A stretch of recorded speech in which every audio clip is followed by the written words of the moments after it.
Hello everyone, how you doing?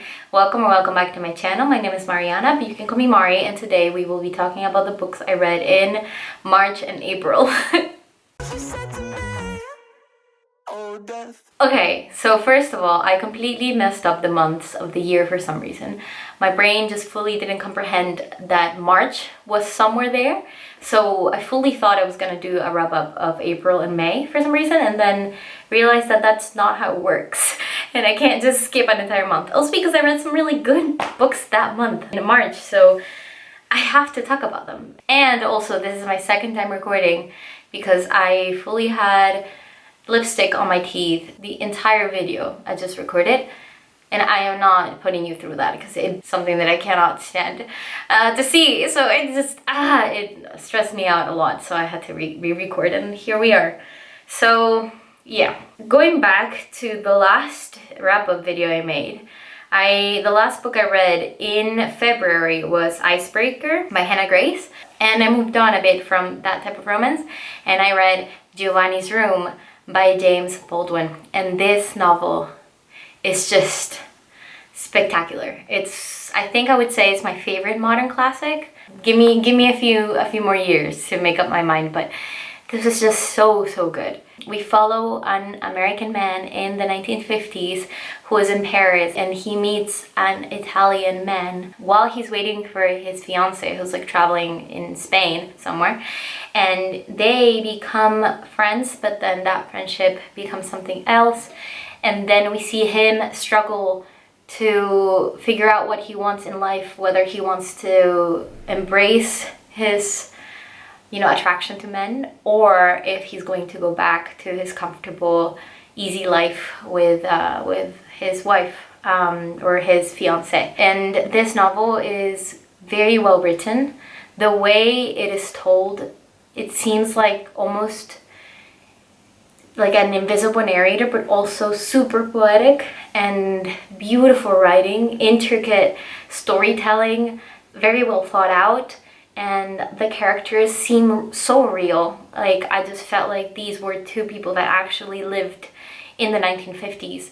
And it puts you within that context, and it gives you insight into what it would have been like to live during that time.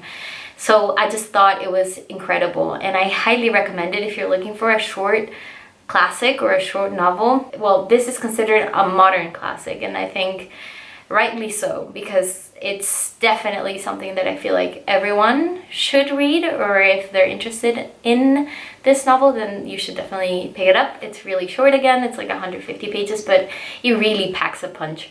So I loved it, and I gave it 5 stars. Then I read, I think, the most difficult novel I've had to read in the last couple of years. It's called Saving Noah, written by Lucinda Berry. And in this novel, we follow a 16-year-old boy who was accused of molesting little girls. So he is called and actually prosecuted as a pedophile. And so the story is told from his mom's perspective and how it impacts her as a mother of a monster, or a boy who is a monster, and what society would consider to be an awful human being. And I say it's a very difficult novel because obviously, being the mother, she has to find a way to make sense of everything. And it's really hard to process what her son has done. And he also seems to be very regretful, but also cannot seem to be able to change his impulses. And it's just an intricately thought out exploration of a real life fact and a real life situation. But I would say that my issue is that it's just so difficult for me to see gray areas when it comes to a topic such as this one. And I know the book, that's the whole point, and why it was written, I think, is because obviously these things are better explored in fiction, and it's almost something that is the only way to fully do it, by presenting this perspective in such a way that gives more empathy to somebody society has already placed upon this like cage of, oh, you are a monster, nothing else. Even the blurb of the book says, we forgive murderers, but not pedophiles. And yeah, it's just a very difficult topic, and it was hard for me to be within that gray area. I think I'm very black and white when it comes to these things. So I did appreciate in a way the novel, but I did find it quite, I don't know, complicated to wrap my head around my thoughts about it. And I still don't really know fully. I just know that I didn't enjoy it at all, to be honest. And I didn't enjoy the reading experience. I've seen it recommended a couple of times as a thriller, and I don't agree that it is a thriller. I think it's a character exploration, and I think it's a very difficult novel, and I wouldn't recommend it to just anyone. And I didn't enjoy or very much appreciate the ending. I think I would have given it 3 stars if it wasn't because of the ending, because it really, really, really pissed me off. I ended up giving it 2 stars, and I don't know. Yeah, I won't be picking this up in the future. So that is that with Saving Noah. Then I read Good Material by Dolly Alderton. And this novel was so much fun and so good. It's about a 30-year-old man who just broke up with his long-term girlfriend, and he is going through it. He is going through a big crisis. The breakup really impacted him, and we see how insane he's going after that happens, and how he's not able to cope or move on or do anything else other than obsess over the breakup and figure out what to do to get her back, but she doesn't want him back. So it's just very, I don't know, relatable, I guess. I mean, if you've ever been through a breakup, especially from a long-term relationship, and you had already planned this whole future with this person, and then out of nowhere it like disappears in front of your eyes and there's nothing you can do about it, then I feel like you would relate to this novel. And also because Dolly Alderton made me actually enjoy the main character. I didn't think I would enjoy being stuck in this character's mind, because yeah, I mean, he is kind of a dumbass, but I don't know, I think it gives you a different insight into how men can process breakups as well. And I think it also gives a lot of funny perspectives, that not everything has to be fully about grief and how hard and hurtful it is, but also how funny it can sometimes be, the tragicness of it. Like, and it has kind of like a very comedic tragedy tone to it. I don't know, I really enjoyed it. I laughed out loud reading it as well, but I also cried. So there are some things that you can rescue from this novel, and I feel like if it sounds like something you would want to read, then I definitely highly recommend it. So to wrap up my thoughts, I would say this is a self-deprecating love experiment of a novel. I really liked it, and I gave it 4 stars. Then I read The Beast Warrior by Naoko Uehashi, and this is the second book from this duology, the first one being The Beast Player. And I honestly enjoyed the first novel way more than this second one. I think it wasn't necessarily a bad continuation of the story. I just don't think it was necessary. So to put this into perspective, the first novel, we follow this girl whose mother has just been executed for having killed a bunch of creatures that she was taking care of, but they don't know why they died. But instead of actually investigating, they end up killing her mom, and she escapes. And so we follow this girl as she's grieving the loss of her mother, the loss of her life, and then how she kind of becomes more comfortable with herself and starts discovering secrets about herself and her family and her background, and how she is able to relate to those creatures that she feared for so long and that actually took her mother's life, and then other creatures in this world that are also extremely important and also kind of have been used as war objects for the longest time. Like, these are warrior creatures that have been participating in fighting for a really long time, but there are some details about it that make it so the world is extremely creative And I don't think I've read anything like this before in terms of fantasy, but I would say that the second novel, though it expands on the political aspects and it gives insight into how the world works in a broader sense, not just the main character, I lost the connection I had to these characters a bit. So though I don't think it was completely necessary, I also understand why the second book exists, and I am happy I read it because now I get the whole viewpoint of where the story was going and how it was always meant to end. And so yeah, I liked it, not as much as the first novel, and I gave it 3 stars. Then I read one of my favorite books of this year so far. Actually, I lent it to a friend, so I don't have it with me and I cannot show it to you, but I'll put a picture here. It's called A Song for the Wild Built by Becky Chambers. And this novel I actually read because of Alison Page's recommendation. And I know she's not posting videos anymore, which makes me quite sad. But she did upload a video where she talked about her favorite books of all time, and this was #1 on her list. So I decided to read it, and I truly loved it. I understand why it's her favorite, and I fully share.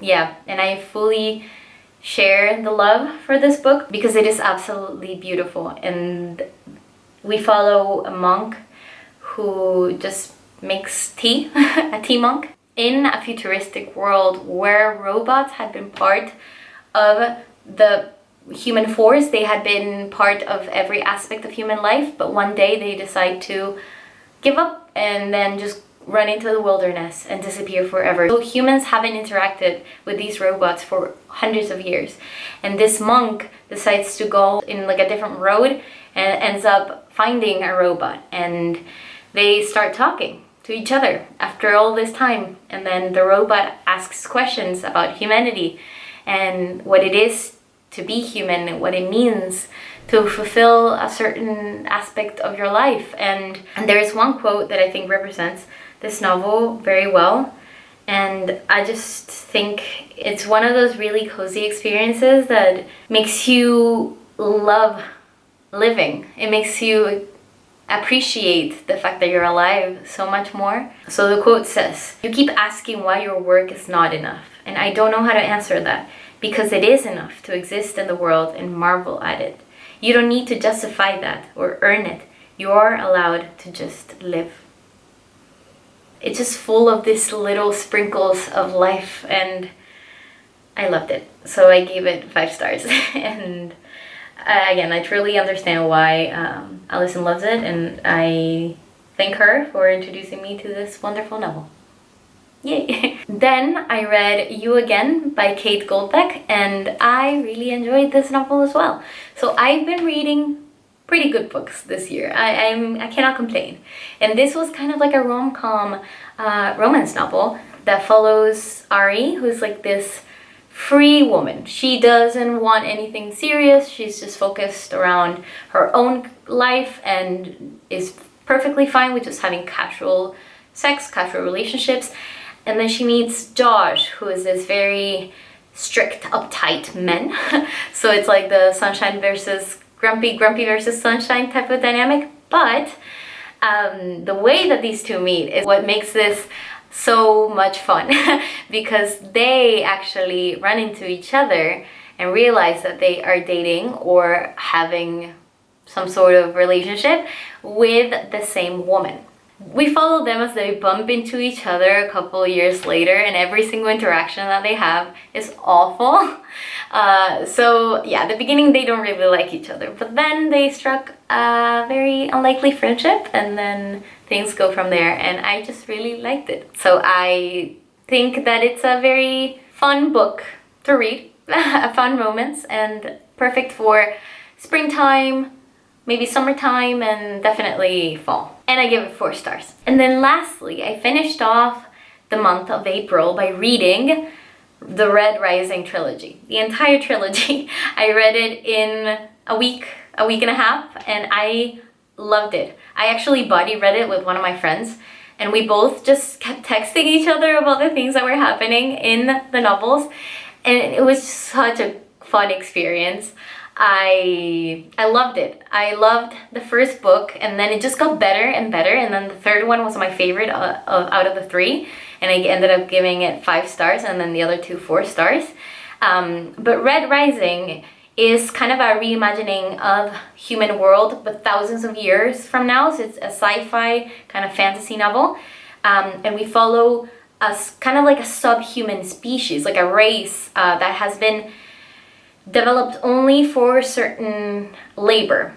So in this world that has been created, there are many the universe has been conquered, and the different planets have different types of species or different types of people. Like the human race has evolved in different ways, and the ones that rule this world are called the Golds. And we follow our main character, who is actually part of this other human race called the Reds, and they actually inhabit Mars.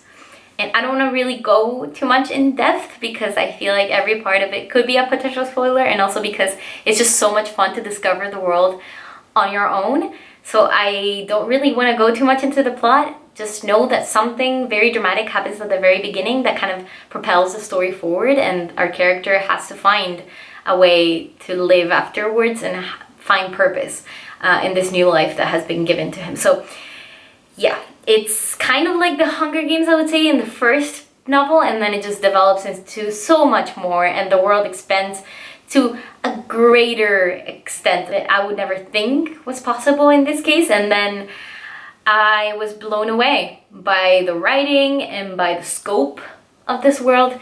And it used to be very hyped, I think a few years ago, like a lot of people were reading this novel, and then it kind of stopped, and people don't really talk about it as much anymore. So I would love for it to have like a bit of a renaissance, especially now that we have like the Hunger Games renaissance. I feel like people who liked that would also enjoy this as well. But I would say it's a bit more brutal, and yeah, very, very brutal. So just be prepared in that regard, that Pierce Brown really puts his characters through it. And also the villain of this trilogy is quite, it's quite the villain. Let's just say that. The most villainous villain I've ever read. And yeah, so that is it for all the books I read in March and April. And thank you for listening to me yap about these books, and I'm so sorry about the mess up that I had. I promise I will upload the next video within the correct timeline, but there are some stuff coming, so please subscribe if you enjoyed this, and take care of yourself, keep drinking water, stay hydrated, and I will see you soon with another video very, very soon. Bye bye!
You gotta make sure I have nothing in my teeth. Yeah, we're good. Okay.